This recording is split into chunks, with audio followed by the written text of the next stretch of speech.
दोस्तों, वाल्मीकि रामायण में सीता माता द्वारा पिंडदान देकर दशरथ की आत्मा को मोक्ष मिलने का संदर्भ आता है। वनवास के दौरान भगवान राम, लक्ष्मण और सीता जी पितृपक्ष के दौरान श्राद्ध करने के लिए गया धाम पहुँचे। वहां श्राद्ध कर्म के लिए आवश्यक सामग्री जुटाने हेतु राम और लक्ष्मण नगर की ओर चल दिए। दोस्तों, इससे पहले आप अपने परिवार शुद्ध वचन से जुड़ने के लिए चैनल को सब्सक्राइब कर ले, क्योंकि आप एक सब्सक्राइबर नहीं, अपना परिवार है। दोस्तों, उधर दोपहर हो गई थी।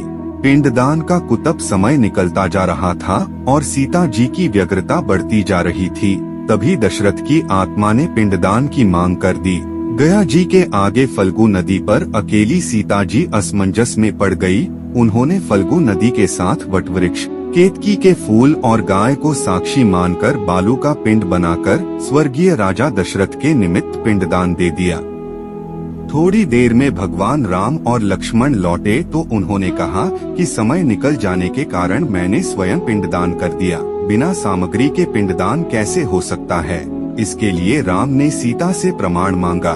तब सीता जी ने कहा कि यह फल्गु नदी की रेत, केतकी के फूल, गाय और वटवृक्ष मेरे द्वारा किए गए श्राद्ध कर्म की गवाही दे सकते हैं। लेकिन फल्गु नदी, गाय और केतकी के फूल तीनों इस बात से मुकर गए। सिर्फ वटवृक्ष ने सही बात कही। तब सीता जी ने दशरथ का ध्यान करके उनसे ही गवाही देने की प्रार्थना की।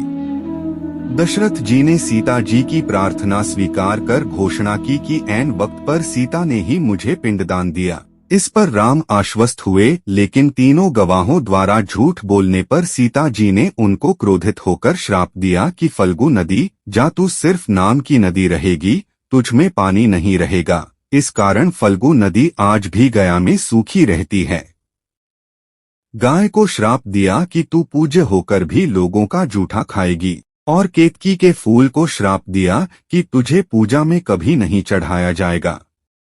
वटवृक्ष को सीता जी का आशीर्वाद मिला कि उसे लंबी आयु प्राप्त होगी और वह दूसरों को छाया प्रदान करेगा तथा पतिव्रता स्त्री तेरा स्मरण करके अपने पति की दीर्घायु की कामना करेगी। यही कारण है कि गाय को आज भी जूठा खाना पड़ता है। केतकी के फूल को पूजा पाठ में वर्जित रखा गया है और फल्गु नदी के तट पर सीताकुंड में पानी के अभाव में आज भी सिर्फ बालू या रेत से पिंडदान दिया जाता है। दोस्तों, आपको वीडियो कैसा लगा कमेंट में जरूर बताएं। आप सभी प्यारे लोगों को राम राम।